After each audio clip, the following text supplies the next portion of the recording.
السلام علیکم، welcome to Shah group educational channel. This is Zakariya Sheikh. امید کرتا ہوں میرے بچوں آپ سب خیر و عافیت سے ہوں گے.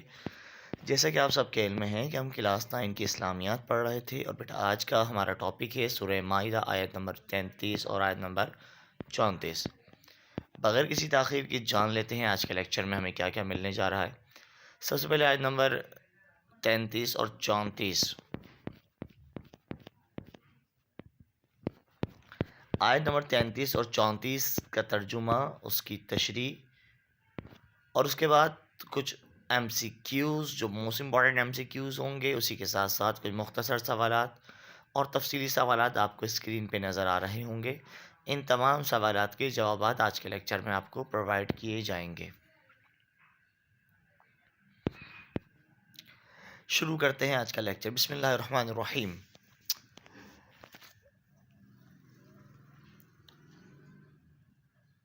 یہ دو آیات ہیں، آیت نمبر 33 اور 34، جو ایک ساتھ آپ کے سامنے تحریر کی گئی ہیں. یہ بیک ٹو بیک آیات تھی. آئیے ترجمہ ملاحظہ فرما لیجئے.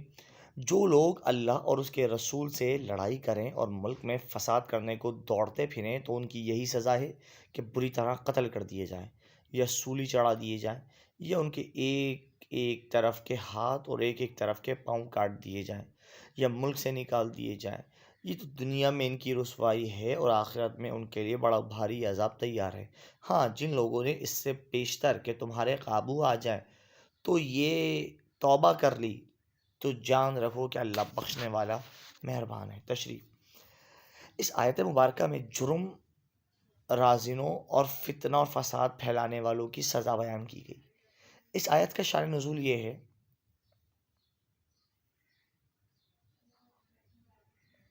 کہ چند لوگ مدینے میں آ کر اسلام لائے اور بیمار ہو گئے.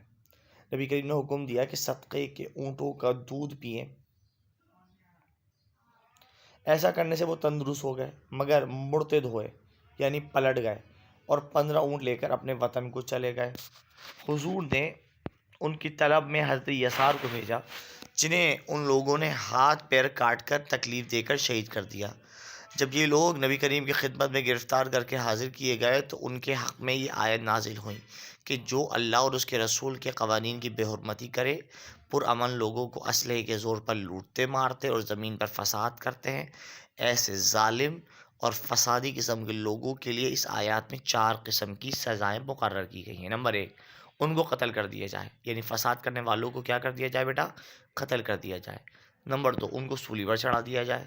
نمبر 3، ان کے ہاتھ پاؤں مختلف سمتوں میں کاٹ دیے جائیں، یا پھر ان کو ملک سے نکال دیا جائے. یہ سزائیں مجموعی طور پر بیان کی گئی ہیں تاکہ قاضی یا حاکم اجتہاد کر کے خود سوچ و بچار کر کے جرم کی نوعیت کے مطابق ان چاروں میں سے کوئی سزا دے.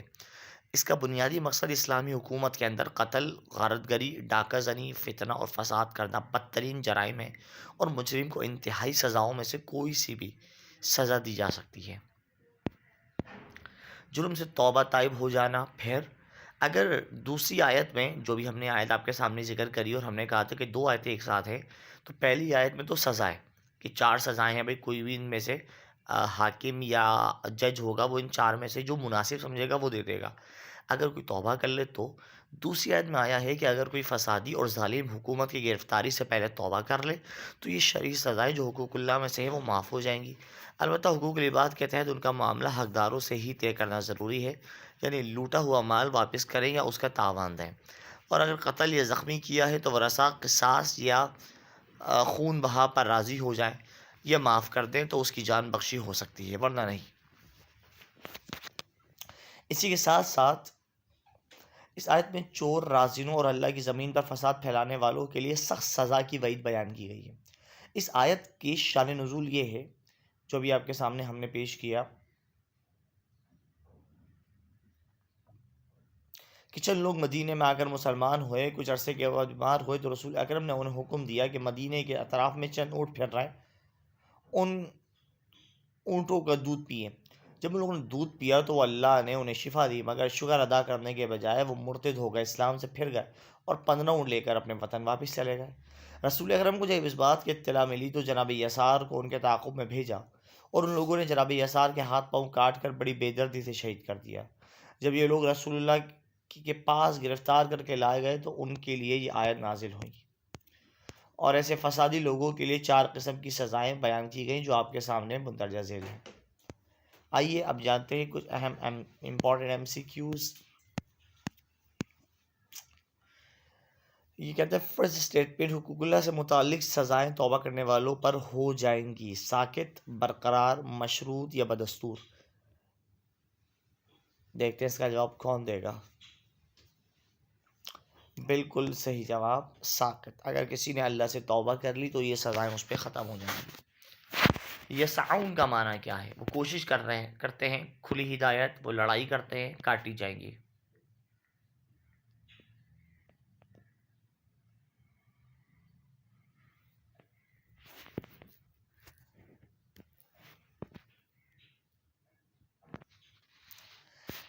اس کا صحیح جواب بیٹا وہ کوشش کرتے ہیں۔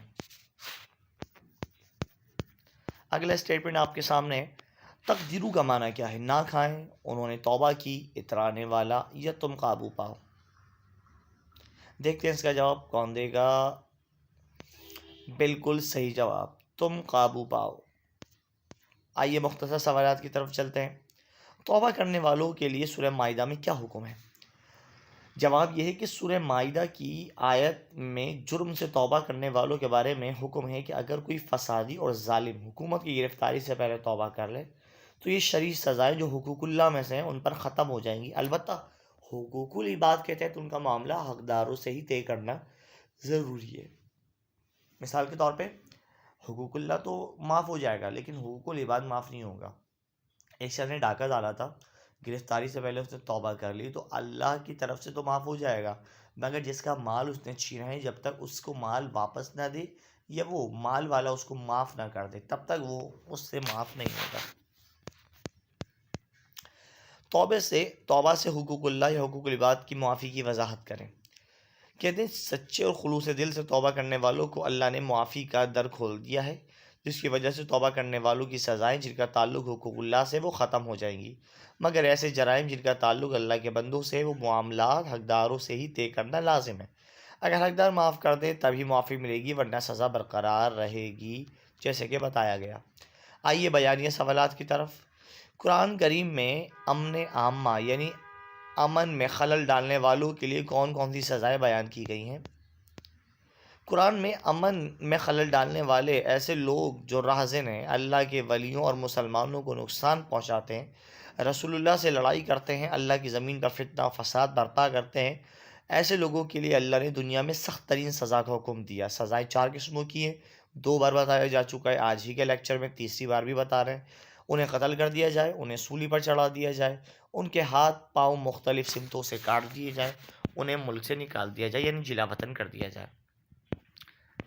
یہ سزائیں مجموعی طور پر بیان کی گئی ہیں تاکہ قاضی یا حاکم اپنے اجتہاد سے ہر مجرم کو اس کے جرم کی نوعیت کے مطابق ان میں سے کوئی بھی سزا دے۔